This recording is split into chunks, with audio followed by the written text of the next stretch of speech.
Bienvenue dans cette nouvelle édition de l'Africa Tonight. Voici les titres de l'actualité.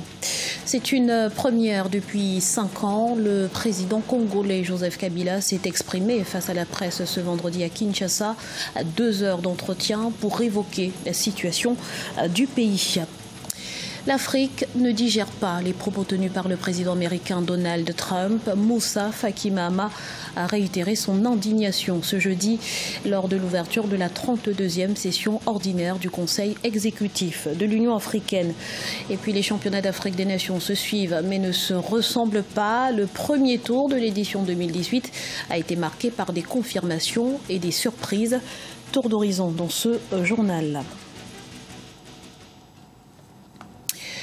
C'est un exercice auquel il se prête rarement. Le président Joseph Kabila était face à la presse ce vendredi 26 janvier 2018 à Kinshasa à l'occasion de faire un point global sur la conjoncture du pays. En ce qui concerne la situation dans le Kasaï, le chef de l'État congolais affirme que le calme est quasi rétabli. Quant au processus électoral, il a soutenu que la présidentielle aura lieu le 23 décembre 2018 comme prévu par la commission électorale nationale indépendante. On l'écoute. Le succès, c'est la réunification du pays.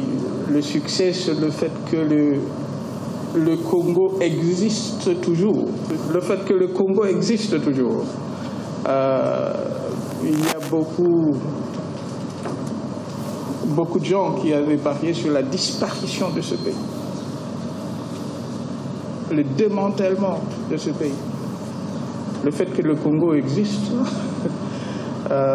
qu'on a les institutions qui sont en place et qu'aujourd'hui, on parle plutôt du 3e cycle des élections, c'est déjà une réussite. Sur le plan économique, etc., j'ai beaucoup parlé de ça. Faiblesse ou échec, point d'interrogation. Peut-être que le regret. Le regret, c'est que je n'ai pas réussi, ou ensemble, avec mon équipe, on n'a pas réussi à transformer l'homme congolais. C'était ça l'objectif de notre révolution. La nouvelle était attendue, elle est désormais officielle. Le Maroc a été élu ce vendredi 26 janvier 2018, membre du Conseil paix et sécurité de l'Union africaine, à l'issue d'un vote pour renouveler les 2 tiers de ce Conseil. Le Royaume occupera donc pour 2 ans un des 2 sièges réservés à l'Afrique du Nord après la décision de l'Algérie de ne pas se porter candidat pour un nouveau mandat. L'Afrique n'a pas fini de digérer. Ce sont les mots de Moussa Faki Mahamat, président de la Commission de l'Union africaine, qui condamne fermement les propos du président américain Donald Trump envers l'Afrique. C'était à l'occasion de la 32e session ordinaire du Conseil exécutif de l'Union africaine. On fait le point tout de suite avec Sharon Kamara. Les propos insultants du chef de l'État américain Donald Trump envers les pays africains ont suscité l'indignation dans le monde entier et surtout chez les chefs d'État du continent. Le président de la Commission de l'Union africaine a aussi affirmé son désaccord lors de l'ouverture de la 32e session ordinaire du Conseil exécutif de l'organisation panafricaine. L'Afrique n'a pas encore fini de digérer les déclarations du président des États-Unis qui ont profondément choqué par les messages de mépris, de haine, de désir de marginalisation et d'exclusion de l'Afrique. Les propos du président américain auraient été prononcés au début du mois de janvier lors d'une discussion avec des membres du Congrès sur la réforme de l'immigration. En plus de ces déclarations dégradantes sur le continent, la décision du président Trump de reconnaître Jérusalem comme capitale d'Israël et de réduire le budget de maintien de la paix avait déjà provoqué des tensions avec plusieurs chefs d'État du continent. Des contributions au budget du maintien de la paix à l'échelle mondiale incline à penser que le multilatéralisme connaît une grave crise, Le continent africain ne saurait se taire à ces sujets. Face à l'ampleur de la polémique, Moussa Faki Mahamat a souligné que le continent africain ne resterait pas silencieux sur ces questions. En effet, les dirigeants africains discuteront des remarques et des actions du président Trump avant de publier une déclaration officielle. De son côté, le chef de l'État américain, qui s'est entretenu avec son homologue rwandais à l'occasion du Forum économique mondial de Davos, a voulu faire passer un message d'apaisement aux chefs d'État africains en leur adressant ses sentiments chaleureux. 80 milliards de dollars, c'est le montant des pertes enregistrées chaque année sur le continent en raison des flux financiers illicites. Une autre annonce faite en marge de cette 32e session ordinaire du Conseil exécutif de l'Union africaine.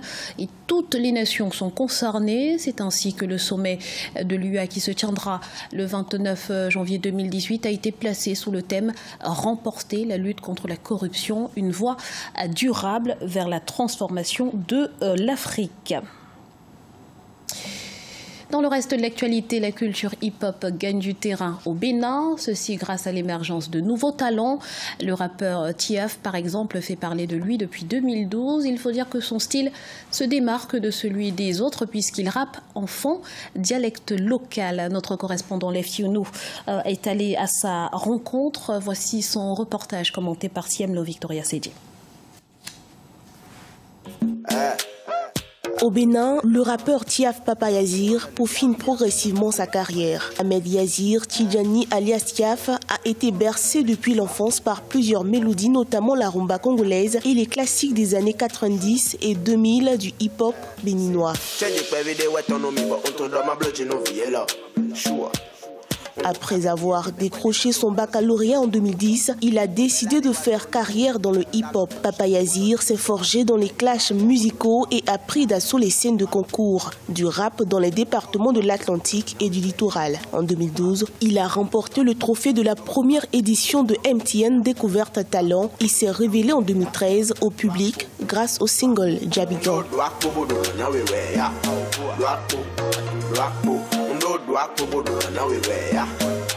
Je suis dans un pays, certes on fait du hip-hop, mais on n'a pas les mêmes réalités que les Américains, c'est pas les mêmes réalités que le Nigeria. Et voilà, pourquoi ne pas faire quelque chose qui montre la couleur de mon pays, qui montre d'où je viens. Et c'est comme ça que c'est parti. Il y a eu Awe Gangpo, voilà, ce jeune béninois africain qui, à cause des difficultés, vire dans la cybercriminalité, comme on le connaît aujourd'hui. Voilà, les petits jeux dans les restos, les gars, les go qui n'apprennent pas à l'école, on les a fait chikoi. Le style musical de Tiaf est empreint d'humour qui fait sa particularité. À travers ses chansons, l'artiste dénonce et éduque sur les maux qui minent la société. En avril 2016, il a sorti le titre intitulé « Une faute gentiment » qui parle de la corruption en période électorale. J'ai continué, il y a eu Pasteur Kiki où je dénonçais le comportement de certains faux prophètes entre griffes.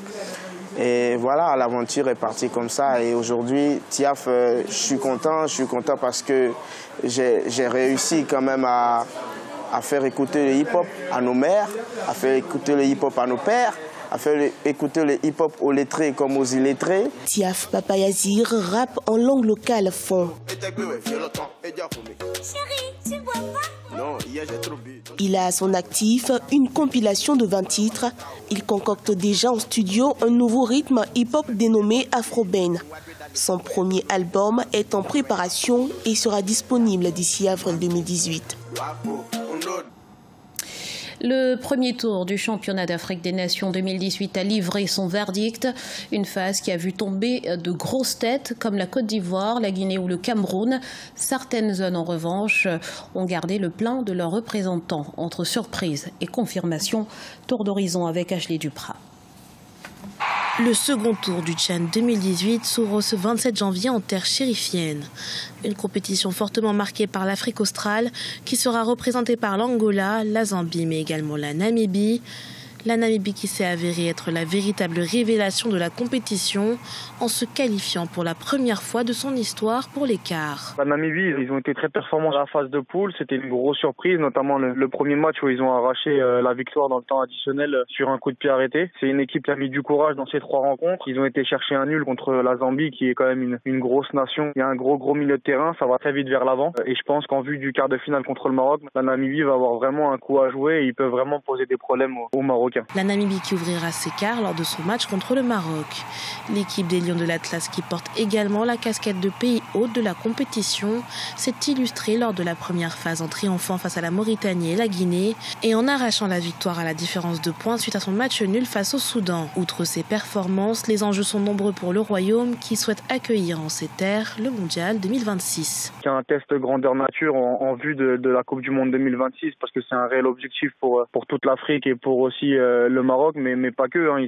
C'est pas pour rien que Hervé Renard a apporté son renfort là pour les quarts de finale. Il va assister aux entraînements et aussi au match pour donner un coup de main au staff technique du CHAN. Ça démontre toute l'importance et toutes les ambitions du Maroc sur cette compétition, tant dans les infrastructures et dans l'organisation, mais aussi sur le terrain. Ils veulent vraiment aller chercher cette compétition. Bien qu'elle soit pleine d'illumination, la dernière édition du championnat d'Afrique des Nations a toutefois suscité son lot de consternation.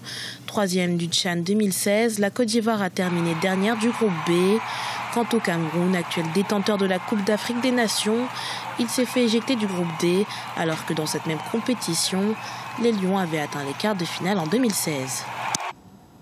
Ce journal a été réalisé par l'ensemble de la rédaction. Merci pour votre fidélité. Dans un instant, une nouvelle édition de l'actualité sur Africa 24.